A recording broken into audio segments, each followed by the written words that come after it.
off and everybody rushed to the next room immediately. The weirdest part was the people that were in the private sections didn't even bother redressing except for the mask. I was in no rush to get to the next room, but I could see into it over the crowd of everybody's head. The walls were bright orange, but the smells that were wafting in from that room were amazing. And when I finally got in there, it was like the Hogwarts feast. It was table after table of the most delicious spreads I've ever seen. There was full tables for seafood, full tables for meats, full tables of sushi, and an entire wall of spirits. I almost started enjoying myself again. Until I saw the way these people were treating this food. They were disrespectfully biting chunks out of delicious prime rib roasts. They were just shoving copious amounts of high-grade sashimi into their mouths and eating caviar like it was cereal. The way that they were just grabbing with their hands and just spitting out things that they didn't like onto the floor ruined my appetite. At this point, I wanted nothing to do with these people.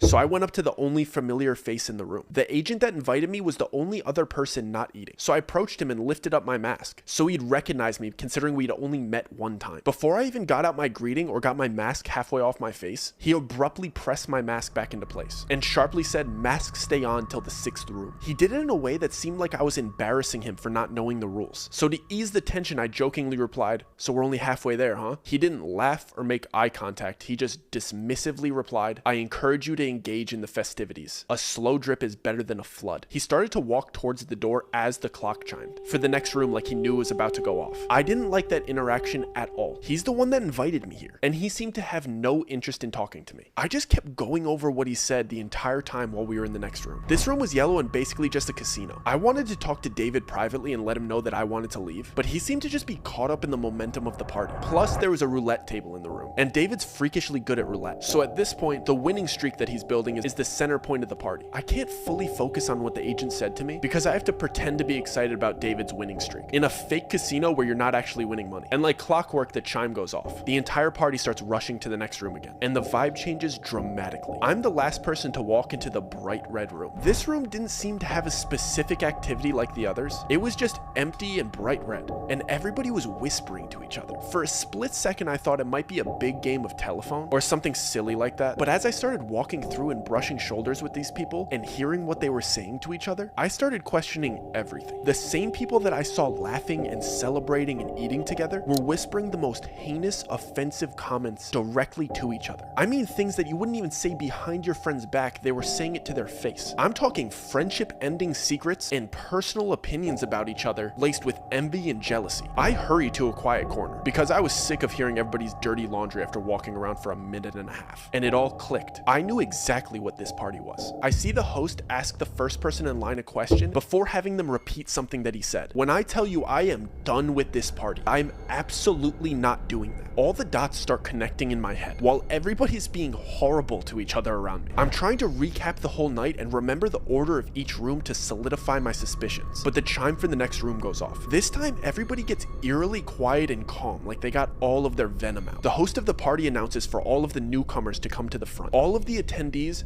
form a single file line in front of the next room's door. There's about 10 other newcomers in front of me and David, and the agent that invited us is standing to the left of the door, and the host of the party is standing to the right. The host has a pile of books on the table next to him. I see the host ask the first person in line a question and then grab a book based on his answer. He would present the book to the person and place a diamond-shaped metal symbol on top of it before having them repeat something that he said. Then he'd take their mask off and let them enter the next room. I couldn't make out exactly what he was doing until there was only 2 people ahead of me in line. The books were Bibles, Qurans, Torahs, and so on. He would ask the person, "And which one is yours?" Whichever they chose, he'd grab it and place the metal symbol on top of it. He'd have you put your hand on top of the metal symbol and then repeat, "I am my own God, I bow to nobody but myself." When I tell you I am done with this party, and I whip my head around and I tell David I am absolutely not doing that. David whispered back in a joking tone like he always does, "Dude, it's just a party, who cares, I'll see you in the next room." And he skipped me in line to show me that he'd do it first to make me feel more comfortable. He went through with it and giggled his way into the next room. It was my turn, so I tried to play it cool and whisper to the host, "Do you mind if I skip this part? It's making me a little bit uncomfortable." I thought he'd subtly break character and reassure me that this is just a party theme and it's all good. Instead, he whispered back to me in a really kind tone. Of course, man, don't worry about it. Just take your mask off and turn around. I was relieved for about a split second before the agent that invited me here grabbed my arm and started guiding me towards the exit. And I see that everybody that was behind me in line staring at me straight-faced. I look back at the host and he's standing up and loudly shouts like he's starting a chant. The price was not paid. And then everybody in line that was staring at me chants in unison like they knew exactly what to do. Remove the profane. And they repeat it over and over until I'm through the exit door. The price was not paid. Remove the profane. The price was not paid. Remove the profane. So the agent just walks me to the closest door. He doesn't even walk me to the front of the party and out the front door. He just puts me out into the backyard. It's 4 a.m. My friend's still inside. I don't have my phone. So I decide to walk around the right side of the house because that's where all of the party attendees were kind of headed. Let me see if I could peek in and maybe flag down David to let him know I got kicked out. And there's some windows to the next room. But of course, these windows are like big church stained glass windows. And you can't really see through stained glass windows like the colored ones. But if you go really, really close and you look through the white parts, you could kind of see clearly what is on the inside. And this room is like a bizarre church replica without all of the seating. It's just a big church-like room. And all of the people that were in there had their masks off. And it was like a big circle and it almost looked like an initiation. And all of these celebrities are standing around in a circle around the other 9 new people. It was 10 excluding me. And there was big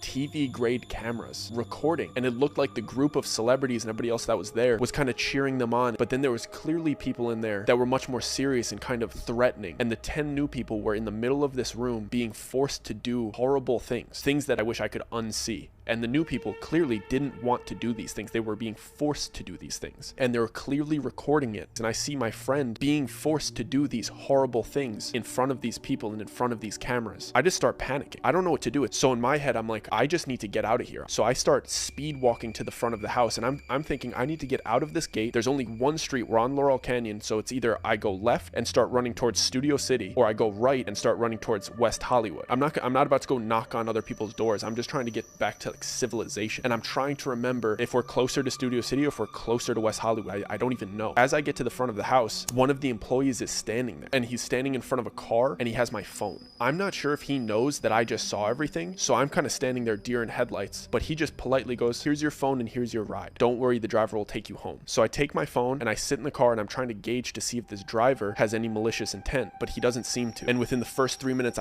I know that they don't think I saw anything. They were just getting my stuff prepared and my car prepared to take me home, because they're under the impression that I didn't see anything too bad and I got kicked out before any horrible things started happening to people inside of this party. So I get in the car and I'm checking my phone. My phone was fully charged when I got here, so I don't know what they did, but my phone won't turn on. I have to sit through this 30-minute car ride. One of my best friends is back at this party getting mistreated and recorded doing horrible things, and I can't tell anybody. So I get through this 30-minute horrible suspense-filled car ride thinking about all of the people that were so nice to me inside of this party, and the whole intent of this party was to butter me up to get me to do these horrible things. And when I finally get back to my apartment, I run upstairs, I plug my phone into the charger, and the first texts that come through are from my friend Joe. And I completely forgot that my friend Joe was coming to visit me. He was coming on a little mini vacation, and I was going to play tour guide and show him around the city. So now I'm thinking I only have like 4.5 hours to sleep before I have to go pick up my friend from the airport, and I still don't know if my other friend is okay. So I'm blowing up David's phone because he's still at this party, but I set a timer so I get to the airport to pick up my other friend. So I barely get any sleep. I drive to LAX to go pick up Joe, and I drive him back to my apartment. And when I'm coming back into my apartment, David's in the lobby and he's talking to some other big creators, like bouncing video ideas. It's like 9:30, 10 a.m. at this point, so we're just kind of having coffee by the cafe and chatting. I tell Joe to go upstairs to my apartment and drop off his luggage, and I go ask David if I could talk to him really quick. I'm clearly very distressed, and he's being very jokey with me, and he doesn't seem like anything bad happened, and he's just kind of making fun of me for getting kicked out of the party. I'm just letting him talk for a little bit, and I finally tell him I was looking in through the next window. I saw what they made him do, and I was just asking him if he's okay. And the second I said that, he immediately switched on me, and he started damn near cussing me out and saying friendship ending things, and his eyes turned from happy and giddy to filled with almost fear and a little bit of betrayal. When he stormed off, he pulled out his phone and he was calling somebody as if he was like reporting something back to them. I immediately start freaking out. I assume that he's telling them that I saw what they did, and now I have my friend upstairs who thinks he's just on vacation when I just saw hyper successful rich people doing unspeakable acts, and they have all of the resources to come after me. They know where I live, and David isn't even on my side because the dirt that they have on him now. I have to pretend that everything's okay to Joe because he flew all the way out here for a vacation, and I don't even really know how bad the situation is. I don't even know how to tell him about everything that happened the night before. And I promised Joe that we're going to go to Runyon Canyon this morning. So he goes and changes into hiking gear, and I drive him over to Runyon Canyon. We do the hike for a few hours, and when we come back and I check my mail, there's another letter from these people, and I take it to the bathroom because I don't even want Joe to see it, and it's a screen